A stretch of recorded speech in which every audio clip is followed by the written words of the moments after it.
Olga di mana? Pak Olga.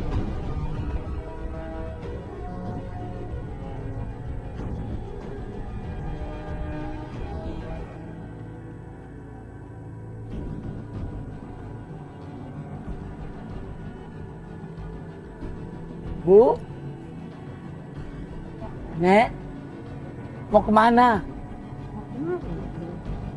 Habis dari mana?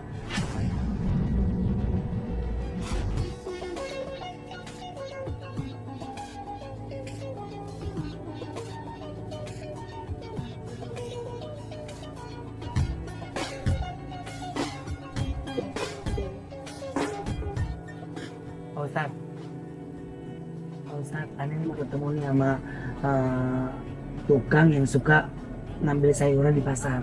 Jadi saya nggak tahu nih sayuran itu bekas atau baru, saya nggak tahu. Tapi kabarnya sih ini sayuran terus sama ini dicuci lagi terus dijual lagi.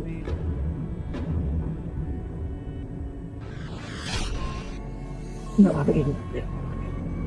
Jadi kan berarti dia bohongin orang dong kalau memang itu sayur bekas, sayur kotor yang bekas di jalanan baru dicuci, berarti kan iya. Enggak, dia kan dagang dengan kualitas yang dilihat.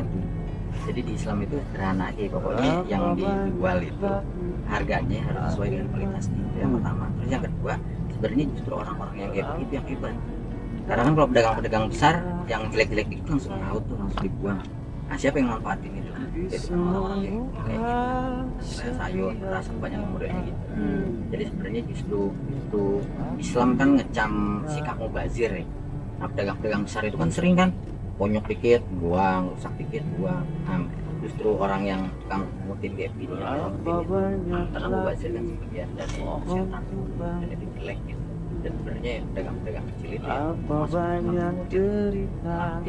jadi jangan sampai ada hal yang Apa banyak lagi Ya udah Pak Ustadz, sekarang kita sabar.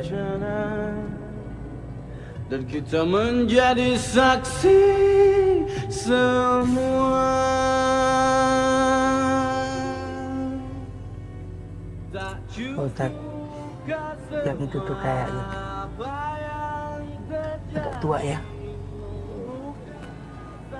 Tua, itu harus jalan-jalan, harus cari rezeki.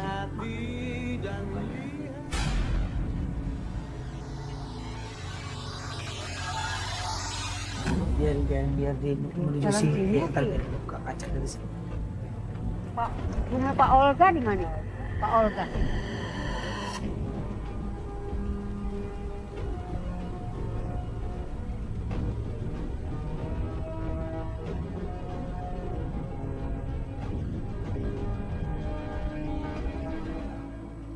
Bu, Nek, mau kemana? Habis dari mana? Jadi nyari makan juga susah, nyari sampah-sampah kalau gitu. Oh, nenek kerjanya apa? Nggak kerja, udah 58 tahun setengah, terus nyari ituan sampah-sampah kol tuh hampir 50 tahun. Nyari sampah-sampah kol, Iya di sayuran, iya Tayem. di Citayam. Iya tadi jual. Nyari-nyari gitu sampah-sampahan, asal ada duit kita makan nggak ada, nggak makan sih, nggak makan nasi gitu, nggak masak. Habis itu bingung nggak punya. Bapaknya meninggal udah 30 tahun. Meninggal 30 tahun. Iya, makanya kita bingung banget makan juga repot ya. Nggak bisa gitu. Makannya susah. Kerja muda udah nggak kuat kerja udah nggak bisa. Hidup sama siapa? Sendiri? Sendiri, rumah juga kecil, ngontrak. Timbu-timbu dibayar, timbu-timbu kagak. Abis itu nggak ada duit. Lah kalau membayar kontrakan uang dari mana? Kan nyari sayuran, bayar ada. Berapa Bayar, sayurannya? iya dapat 10.000, bayar 5.000. Jadi sebulan bisa 100 ya, kumpulin dikit-dikit kayak gitu. Kontrak berapa sebulan? Tahu 100. 100.000 Iya. sebulan. Iya. Bingung saya makan enggak akan makan. Suka sakit gitu. Makanya saya pengen mati.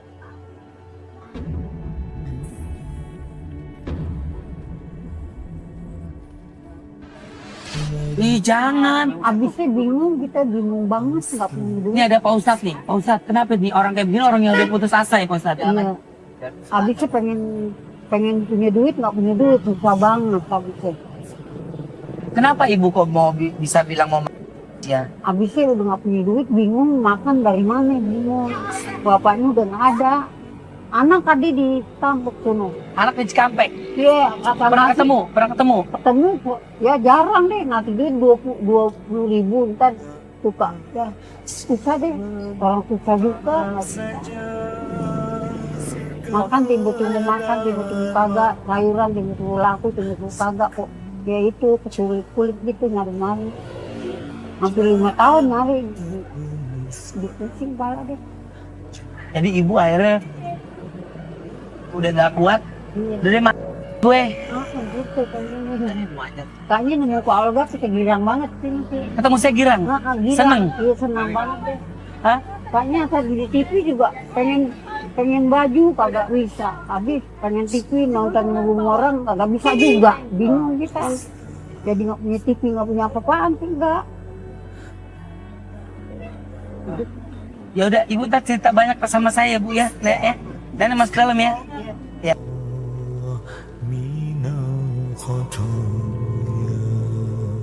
Astaghfirullah Rabbal baraya Astaghfirullah minal.